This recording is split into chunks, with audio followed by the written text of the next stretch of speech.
حي على الفلاح. சில நன்மைகள் அல்லாஹ்வுடைய நெருக்கத்தை ரொம்ப அடைய வச்சு, அல்லாஹ்வுடைய நெருக்கம் அப்படி கிடைக்கும்.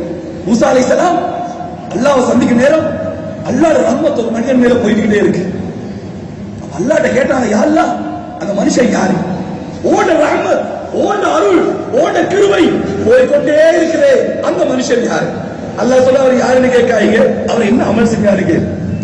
அல்லாஹ் சொல்றான், அவளோட வாழ்க்கையில மௌத் வரை 3 அமல் இருந்தது. அந்த 3 அமலை நான் பொருந்திக்கிட்டேன், அதனால என் ரஹ்மத் போய்கொண்டே இருக்கு.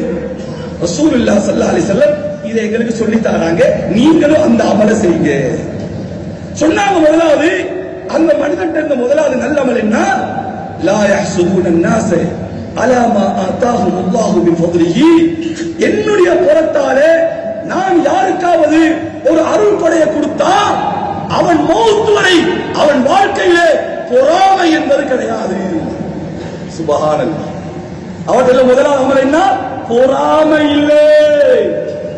பொறாமைப்படாதீங்க. பொறாமை என்பது நெருப்பு.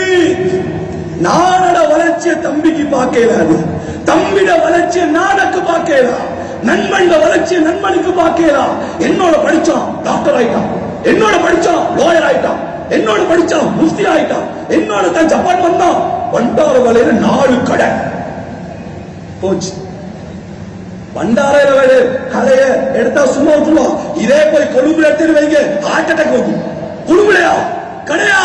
சகோதரர்களே, ஜப்பானில கடை கொடுக்கிறது டாக்டர் ஆக்குறது அல்ல, லாயர் ஆக்குறது அல்ல, முஃப்தி ஆக்குறது அல்ல, பணக்காரனாக்குறது அல்ல, ஏழை ஆக்குறது அல்ல. நஹனு கஸம்னா, அல்லாஹ் சொல்றான், நான் பங்கு வைக்கிறேன், நான் பங்கு வைக்கிறேன். அஹும் யக்ஸிபூன ரஹ்மத் ரப்பி, நீங்களா பங்கு வைக்கிறீங்க? ஏன் பொறாமப்பட்டு சாவுறீங்க? பொறாமப்படாதீங்க. அல்லாஹ் கொடுக்கிறான். தன்னுடைய பக்கத்து வீட்டு புள்ள கல்யாணம் முடிச்சு போச்சா, 5 பிள்ளையா, 5 ஆம்பளையா. இவங்க புள்ள கல்யாணம் முடிச்சு போச்சா, 5 பிள்ளையா, 5 பொம்பளையா.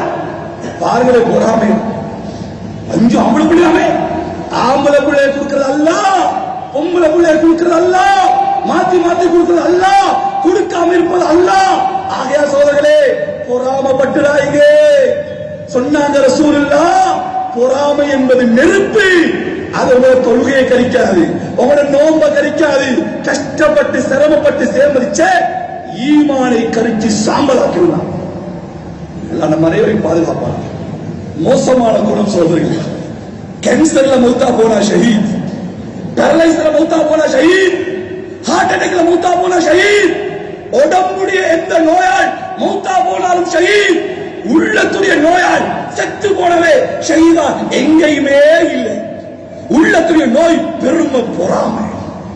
பொறாமை வந்தா மௌத்தாயிட்டா ஷஹீத் எங்கேயுமே இல்லை. ஆகையால் பொறாமப்பட்டுறாய். அல்லாஹ் பாதுகாப்பானாக. இரண்டாவது அல்லாஹ் சொல்கிறான், அவற்றுள்ள 2வது நல்ல தன்மை என்ன தெரியுமா? மௌத் வரைக்கும் கண்ணை மூடி திறக்கிற அளவு உம்மா வாப்பாட மனசை அவர் நோகடிச்சதில்லை. சுபஹானல்லாஹ். பாத்தீங்களா? வருஷம் ஹஜ்ஜி செஞ்சாரு, வருஷம் உம்ராக்கு போனாரு, 10 பள்ளி கட்டிட்டாரு, 10 குமர கல்யாணம் முடிச்சு கொடுத்தாரு. அல்லாஹ் சொல்லல. அல்லாஹ் சொல்கிறான், முதலாவது பொறாமை இல்லை, 2வது பெற்றெடுத்த உம்மா வாப்பா அவங்களோட உள்ளத்தை நோகடிக்கல. சுபஹானல்லாஹ். மேலான பெரியார்களே, உம்மாவோட பேச நேரம் இல்லை, வாப்பாவோட பேச நேரம் இல்லை. உம்மா பேசினா எரிச்சல் வருது, வாப்பா பேசினா கோவம் வருது. வாழ்க்கையில பரக்கத் வரும் நினைக்கிறீங்களா? வாழ்க்கையில பரக்கத் வருமா? தொட்ட காரியம் தருத்திரியம் சோதர்களே. சிறு பிராயத்திலே சிறுநீர் கழிச்சு அழக்கொலை 2 மணியா இருந்தாலும் அந்த தாய் எழும்பி அணையாடையம் மாத்தி அந்த ஈரத்தை மாத்தி ஒரு காஞ்ச இடத்துல தூங்க வைக்கிறாரே. வயிற்றுல துடிக்கிற நேரம் அவ இன்பம் அடைவா. ஏன்? உள்ள உயிரோடு இருக்குது. பிறக்கிற நேரம் சக்கரா, பிறகு கண்ணா மாறுறா, காலா மாறுறா, நாவா மாறுறா, பிடிக்கிற கையா மாறுறா. சுபஹானல்லாஹ். அவன் நோயாளி ஆகுறா பிள்ளைக்காக. தந்தை நோயாளி ஆகிறாரு பிள்ளைக்காக. ஆகையால் அந்த பிள்ளை பெரியாசா ஆயிட்டா சுபஹானல்லாஹ் சொன்னாங்க ரசூல் ஸல்லல்லாஹு அலைஹி வஸல்லம் மனைவிய பக்கத்துல வச்சு தாயை ஒதுக்குற காலம் வந்தா. பொண்டாட்டி வேலைக்காரி உம்மா, பொண்டாட்டி சாப்பிட்டு வச்ச தட்டை உம்மா கழுவும். பெருநாள் வந்தா பொண்டாட்டி 25,000 சேர், உம்மக்கு 500 ரூபாய் ஒய்சாய். சுபஹானல்லாஹ்.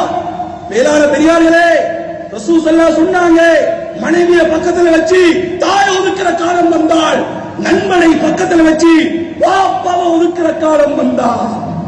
வீட்டுக்கு கூட்டாளிமார் வந்தா டீ கொடுக்கணும் வாப்பா, பாப்பா டீ கொண்டாங்க, வாப்பா வேலைக்காரனா. பெரியம்மா டீ குடிச்சு வச்சா அந்த கப்பை வாப்பா கொண்டு போவோம். சகோதரர்களே, ஞாபகம் வச்சு கொள்ளுங்க, சொன்னாங்க ரசூலுல்லாஹ் இந்த காலம் வந்தால் நெருப்பு மழை எதிர்பாருங்க. நெருப்பு மழை, பூமி அதிர்ச்சி, சுனாமி எதிர்பாருங்க. இந்த காலம் வந்தால் அந்த காலம் தான் சகோதரர்களே. அல்லாஹ் பாதுகாக்கணும்.